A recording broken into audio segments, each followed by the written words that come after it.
What happened in Pikachu for the Azerbaijan Grand Prix? Hello everybody and welcome back to the P1 podcast with Matt and Tommy. We are here. It's Azerbaijan Grand Prix race week. It's begun and I'm feeling good, Tommy. I'm feeling excited. Formula One appears to still be delivering. We've not just woken up and from this strange dream and actually Max has won 24 in a row. From what we've seen in the last two practice sessions today as well, it's still on. We've still got excitement on the way. You know, practice doesn't matter so much when Charles Leclerc's been off many times today and you're this buzzing. So, mate, this is a free practice 2 wrap up, no? Oh, we're not mentioning it. To be fair, he went off as well in that. So, all right. Well, let's just look at the leaderboard, shall we? Right, let's dive into free practice 1 then, shall we? And it was Verstappen, Hamilton, Perez, the top 3. Nothing really else notable to mention. It was quite a boring FP1 session, wasn't it, Tommy? Not much there was no incidents. It was just pure clean running. No yellow flags or red flags or anything like that.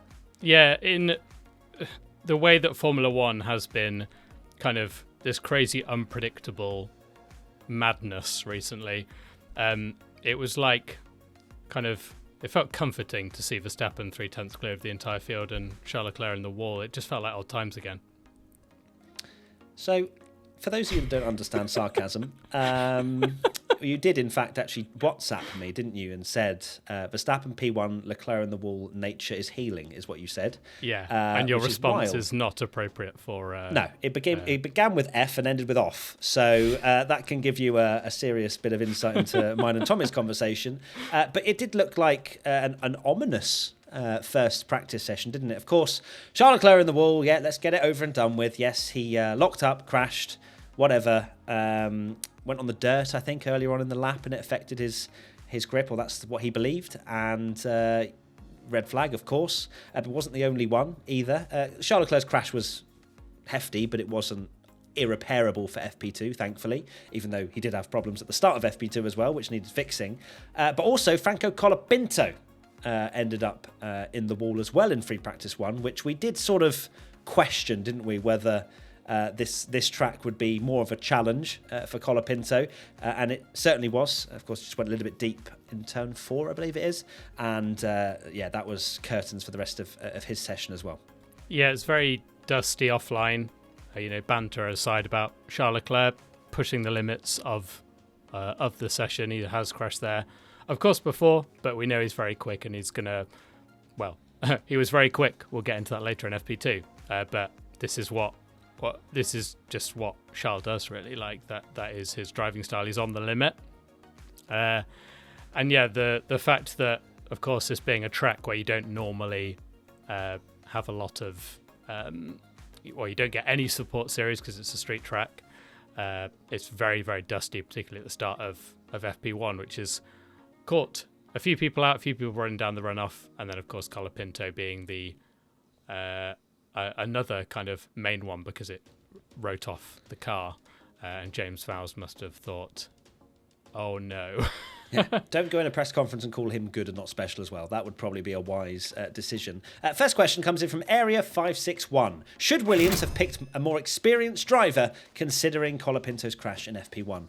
No, what I'm going to say actually is that Colapinto has shown some actual decent speed, and I don't think Williams will be too fussed with this slight error that Colapinto made. He also got away with a brush with the wall at the castle section in FP2 as well, but he's looked fast, at least in comparison to Albon. You look at FP1, he ended up quicker than Albon despite having that crash, and then in FP2 he was within a tenth, I believe. So within a hundredth. That's the thing that can be fixed. It's what we said with Logan Sargent. All these crashes that he was never showing any speed. He never beat Albon in a single qualifying session.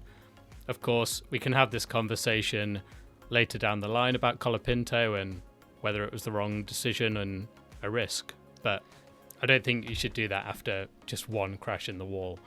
Baku during a free practice session. Maybe there'll be more incidents that may make them think that, but I think it's incredibly unfair to kind of jump to the conclusion that, oh, it's completely the wrong decision, they shouldn't have done it, because like you say, he's been doing a great job. He did a great job in Monza, and he's been close to Albon. And if I was to make a bold prediction, I'd say that I think that Franco Colapinto will outqualify Albon at some point for the rest of the season. The way he's going about so far, which is of course something that Logan Sargent never did. Wow, bold predictions coming out in a practice wrap-up. We love to see it. Let's go to free practice 2, and Charles Leclerc was fastest. That's it. The end. That's it. That's the end of the whole chapter. But Leclerc was fastest ahead of Perez and Hamilton. And you know what? What the biggest takeaway from all of this, Sergio Perez has got out his cauldron, got his spices and ingredients, and started cooking. He saw biggest good surprise from me and went, you know what? I remember how to drive now. I am good at Baku, actually. There was a moment in free practice 2 where, I think it was free practice 2, where he went a second quicker than Verstappen and was like in the mid 44s. I nearly fell off my chair. I was like, is he corner cut? Can we check? Can we make sure that this is legit? And it was. And he is looking so much better this weekend. Because you might be going, it's just practice, Matt, it's just this, it's just that. But let's not forget that free practice 2, you have the most representative session conditions to what will be in qualifying tomorrow. So they have done fast laps. Not to say that Max Verstappen's 6th fastest time was any good because he lost half a second to Perez in the final sector alone. But Perez hasn't shown this kind of, I would say, potential for a very long time. So I think this is quite exciting for him. It is. It's all about confidence, and Perez hasn't done this in qualifying sessions before. So if he... Practice, you mean? Sorry, practice sessions before and qualifying. But practice, definitely practice. So... yeah, it's a big confidence thing. If he can get in the mix with the others, maybe it's the kind of... I guess he just needs to hope it's not just a Baku thing, and it becomes like his one race a year that he's really good at. It needs to like kind of kick back into gear for him. But again, you look at the front and you see 0.006 and then 0.066. It really does kind of... And then 0.466. It was a lot of sixes. But you look at it again and go, oh my God, why? Like, why are they changing the rules? But, oh my God, F1 is so close right now. And it's incredible between those top teams. It's going to be another one where we're properly guessing going into qualifying which of those 4 teams is going to be quickest. Charles Leclerc. Exactly. So to answer the question from Heather More or Less, our P1 Patreon member, has Perez finally found form?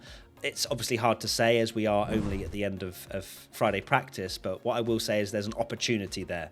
And I think that's the key thing. Similar to how Perez had an opportunity in Spa, where he was on the front row of the grid and he wasn't able to translate that into anything good. There's clearly some raw performance in the Red Bull win as a whole, but also on Perez's side of the garage. So this is such a crucial weekend, I would say, for Perez to show any kind of form, because he's been on such a poor run that having a standout performance like this towards the end of the season, I think will do him a world of good, in my opinion. Next question, Berkey Hearn. How big is the sandbag in the McLarens? I don't believe any of this sandbag stuff, if that is a genuine question about whether they are hiding performance. Of course, with Piastri, half a second off Leclerc, Norris didn't even manage to get any kind of end run. It was a bit of chaos out there, to be honest with you. You had Saubers going straight on at turn 1, which I think affected Lando's attempt at a flying lap towards the end of his end of the session, and down in 17th. So we didn't truly get a gauge of where Lando is at the moment. With Oscar as well, I think they did their runs quite early in free practice 2, if I'm not mistaken. So, but not like ridiculously out of kilter from everyone else. So this is probably one of the weekends where I'd say McLaren at this stage, after practice, look maybe the least strong of quite a run of races. But also what I find fascinating is the difference between the teams and the setups that they've gone for. Red Bull have gone for a slow speed, high downforce setup by the looks of things, but they're losing half a second in the last sector. Unbelievably bad on that straight. I think they were 7/10 quicker than the Ferraris in the slow corners, and Charles Leclerc's ended top in free practice 2. So, and I love that. I love the fact that there are different setups going on, such aggressively different setups. Because Hamilton, more so in free practice 1 than FP2, was like an absolute rocket ship in the final sector. He would be like half a second down and then go a 10th clear. You don't normally see that as much in Formula One now, where, yeah, I remember thinking like, I think it was Hamilton's lap. I can't remember if it was Hamilton's or Verstappen's, which way around it was, but I remember thinking like, oh, the Red Bull is so far clear and really like up in the sectors, in the first 2 sectors, and then was losing so much time on the straight, which could make it fascinating in the race if they go for if they go for that setup and Max does qualify or Perez qualify really well, because that is a long old straight with a massive slipstream. They're going to have to hope they stay ahead or can just pull enough of a gap that it's not going to kind of break DRS maybe. But surely you're going to be... how slow they're going to be a sitting duck, surely, on the straights. Next question, Daphne LN4_. Are points on the table for Behrman? He's been very close to Hülkenberg or even beaten him in practice so far, and Haas look like they could be the 5th or 6th fastest car. I think he's been incredibly impressive, Behrman. 10th in free practice 2, very much there with Hülkenberg for both of the practice sessions, and he has always shown from the minute he's got into a Formula 1 car that he's quick. So if Haas, which if you're judging FP2 with that, are in the mix for points, then absolutely. It just depends whether Behrman can actually deliver in qualifying. That will be the moment, the high pressure moment, to really put the Haas in a good position to fight. A great performance from Behrman as well to jump into a new car. I don't know if you saw that statistic actually, that if he does get a point for Haas, he'll be the first driver in the history of Formula One to get a point from 2 different teams in your first 2 races, which would be an amazing achievement. In your first 2 races in 2 different teams. So, which is obviously a rare occurrence, but no one's ever done it before. And there is a chance to do it because Behrman, he's driving incredibly well. Looked there or thereabouts with Hülkenberg, and he just looks so comfortable. I think that's the most impressive thing about Behrman, that he just looks comfortable in a Formula One car and does the job. And he for a rookie, I know he's only done 1 race, but he's done his FP1s. He's done FP1 in another tricky track.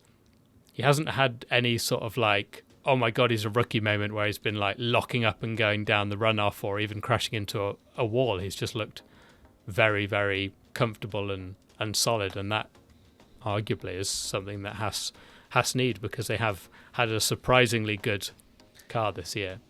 Final question, racing_villain. If Max wins this weekend, is the World Drivers' Championship effectively over? What a terrible question to end this very bouncy, energetic podcast. Firstly, I don't think he wins this weekend. Going to go on, even though that Red Bull look quicker, I don't think he wins this weekend. And 2, if he does win, then yes, because I think McLaren and Lando particularly has to eat into this advantage every single race weekend. Now, it could change. Max could win this weekend and then DNF the next, but if we're going from a realistic standpoint, Lando has to take points out of him every single weekend from here on in. Yeah, I don't think that I don't think that if he won, it's effectively over, just because I think this season is all going to come down to, and this is with McLaren, that it could go either for or against them, the fact that we've got these 4 teams really close, because it's great for McLaren in the sense that if they win, which they're arguably, well, not even arguably, they're not doing enough, they're not winning enough, that if they could have Ferrari and Mercedes slot in that gap, Lando is taking a huge amount of Verstappen's lead, and same with the Constructors' Championship. But the problem is they also have, and what they have seen also, is that when McLaren should be winning, we've seen Mercedes winning, Ferrari winning. The fact that Ferrari, Mercedes and McLaren have won the same number of races this season, I think is kind of unforgivable for McLaren. And I guess one thing we've not mentioned in this podcast is they've now kind of mentioned, even though Oscar didn't look too pleased when he was talking about it, that they are going to maybe back more Lando now.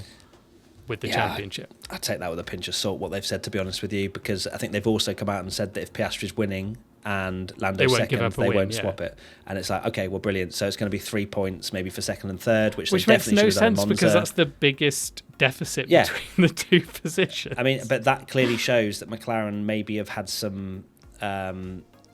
they've basically underestimated what they've signed with Piastri in his contract, and clearly they've held their ground, and Piastri's not going to give up wins, which is wild. And whether McLaren underestimated Piastri being this good after this amount of time, who knows? But I think this debate is going to rage on. But it's going to have to be that Oscar is quicker than Lando, and whether this will be the case this weekend, it's hard to tell at the moment. But I am very excited to see how this all...